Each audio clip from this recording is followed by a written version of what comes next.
Hi friends, स्वागत है आप सभी की आपकी अपने YouTube चैनल ट्यूटोरियल क्लासेस में। जैसा कि हमने आपसे कहा था कि आपको पर डे एक वीडियो मिलने वाला है, उसी कड़ी में आज का यह वीडियो है जो संस्कृत से शुरुआत करने वाले हैं। यकीन मानिए ऐसा प्रस्तुतिकरण आपको कहीं और नहीं मिलेगा और ऐसा प्रस्तुतिकरण जो सीधे आपके दिमाग में एक अमिट छाप छोड़ेगा। सीधे आप संस्कृत से दिल लगा लीजिएगा। हाँ, आप सही सुन रहे हैं, संस्कृत से दिल लगा लीजिए। एज फॉर एग्जाम्पल, यदि किसी से आपको दिल लगाना है तो आपको उसकी कमजोरियां, उसके पसंद नापसंद के बारे में जानना बहुत जरूरी होता है। तो यदि आप संस्कृत से दिल लगाना चाहते हैं तो इसकी कमियां, इसके गुणों को जानना बहुत जरूरी है ताकि आप भी इसके साथ बने रहें। तो आइए सबसे पहले एकदम पहली श्रेणी की ओर बढ़ते हुए हैं आज के इस संस्कृत के क्लासेस में। तो किसी भी कार्य को संपादित करने वाला कोई ना कोई एक कर्ता होगा जो क्रिया को संपादित कर रहा होगा। तो उसको 3 वचन तथा 3 पुरुष में क्लासिफाई किया गया है, बांटा गया है।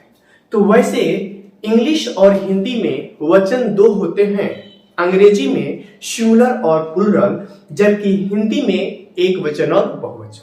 और है गजब का दमदार संस्कृत फनी लैंग्वेज। इसमें 3 वचन होते हैं। एक वचन जिसमें एक व्यक्ति या एक वस्तु का बोध होता है, द्विवचन जिसमें 2 वस्तु या 2 व्यक्तियों का बोध होता है, और जहां 2 से अधिक हुए वे हो जाएंगे आपके बहुवचन में। और 3 पुरुष भी होते हैं, प्रथम पुरुष, मध्यम पुरुष और उत्तम पुरुष। आपसे पूछा जाता है इनमें से कौन प्रथम पुरुष का करता है, या फिर कह देगा निम्नलिखित में से कौन द्विवचन का करता है। तो आपको देखना होगा प्रथम पुरुष में सह, तौ, ते, त्वम, युवाम, युवम, अहम, आवाम, वयम। इसके अलावा कोई भी सिंगुलर व्यक्ति आ जाता है, या अकेला नाम आ जाता है, या कोई जानवर आ जाता है, वो हमेशा प्रथम पुरुष एक वचन में गिना जाता है। और अनुवाद में हमने कई सारे प्रैक्टिस सेट भी डाले हैं, वो अभी आके किसी काम का नहीं है जब तक आप इसका बेसिक नहीं समझिएगा। बेसिक समझ लीजिए, और हमने बहुत सारे अनुवाद के प्रैक्टिस सेट बना रखे हैं, उसी में से आपके एग्जाम में आते हैं। उसको समझने से पहले इसको समझना बहुत जरूरी है। इसके अलावा देखिए कुछ बेसिक कंसेप्ट्स हैं। प्रथम पुरुष एक वचन में शह या शा, इन दोनों का मतलब होता है वह। सह मतलब होता है वह, सा मतलब भी होता है वह। लेकिन ये सह पुरुष के लिए प्रयुक्त होता है, जबकि सा स्त्री के लिए। तौ मने वे दोनों, ते मने वे लोग कहें या फिर वे सब कहें। इसके साथ मध्यम पुरुष में होता है त्वम, तुम, युवाम, तुम दोनों, युवम, तुम लोग या तुम सब। अहम, इसको दूसरे तरीके से भी लिख सकता है ऐसे, अहम। इन दोनों का मतलब होता मैं। आवाम, हम दोनों, वयम, हम लोग। ये हो गए कर्ता जो क्रिया को करते हैं, यानी क्रिया को संपादित करते हैं। अब जिस प्रकार हम लोग अंग्रेजी में पढ़े हुए हैं present tense, past tense, future tense, उसको simple present tense, present continuous tense, उसी प्रकार हिंदी तथा संस्कृत में भी बांटा गया है कालावधि करके लकार के रूप में।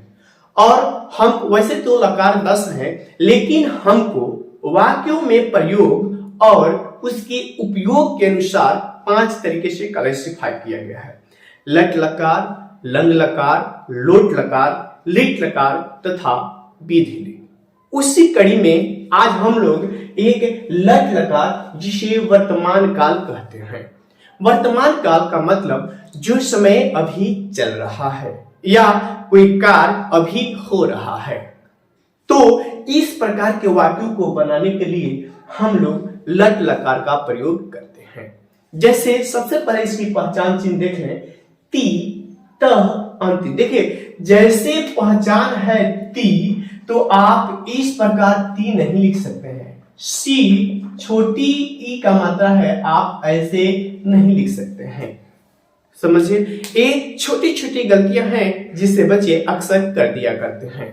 अब देखिए, प्रथम पुरुष एक वचन में ती, द्विवचन में तह, बहुवचन में अंति।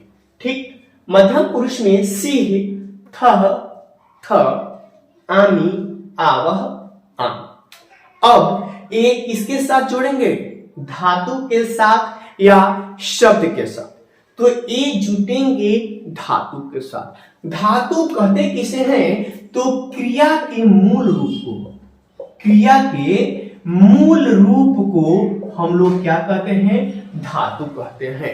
जैसे पढ़ना में से ना हटा देंगे तो बढ़ेगा पढ़, ए हुआ मूल रूप। ठीक उसी प्रकार इसे कहते हैं धातु, पठ धातु। और कोई भी धातु जो अपनी मूल अवस्था में रहता है उसमें हलंत लगा रहता है, ये प्रदर्शित करता है यह धातु है। और जिसके नीचे हलंत लग जाता है उसका मान आधा हो जाता है, मतलब वो कंप्लीट नहीं होता।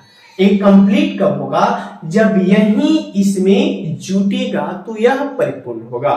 जैसे हमने बताया, कोई भी धातु रूप लिखने के लिए आपको तीन वचन को डिवाइड करना होगा। प्रथम पुरुष और एक वचन, द्विवचन, बहुवचन। पुरुष भी बांटना होगा, प्रथम पुरुष, मध्यम पुरुष और उत्तम पुरुष। और एक पठ धातु, पठ में प्रथम पुरुष एक वचन में जोड़ेंगे ती तो बनेगा पठती। प्रथम पुरुष द्विवचन में जोड़ेंगे तह तब पठता। देख रहे हैं ना, यही चीज जिस वचन जिस पुरुष में ऐड होगा उसी वचन और उसी पुरुष का वह क्रिया या कर्ता कहलाएगा। अनुवाद बनाने का एक नियम है, कर्ता जिस वचन के जिस पुरुष में होगा, क्रिया उसी वचन के उसी पुरुष में होगी। हालांकि अनुवाद प्रैक्टिस से हम कराएंगे इसके आधारित।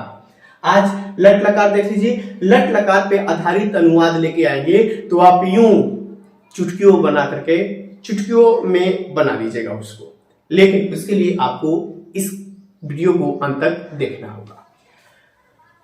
पठ धान ती, पठ में जोड़ेंगे ती पठती, पठ में जोड़ेंगे तह पठतः, पठ में जोड़ेंगे अंत। अब देखिए, हमने जैसा कहा कि ये आधा है और ईश्वर इसमें ऐड हो जाएगा, यानी कि अ इस ठ के साथ जुटेगा तो वो पूरा ठ बना देगा और अंति का ए आधा न और ती बच के बना देगा पठंती।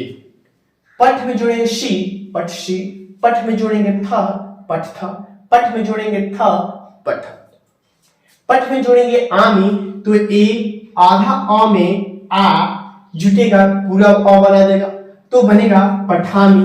पठ में जोड़ेंगे आवह पठावह, पठ में जोड़ेंगे आमह तो बनेगा पठामा।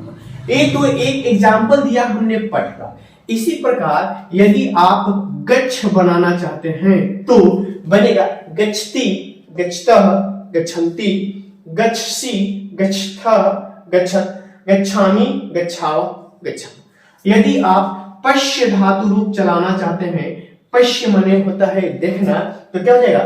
पश्यति, पश्यतः, पश्यन्ति, पश्यसि, पश्यथः, पश्यत, पश्यामि, पश्यावः, पश्यामि।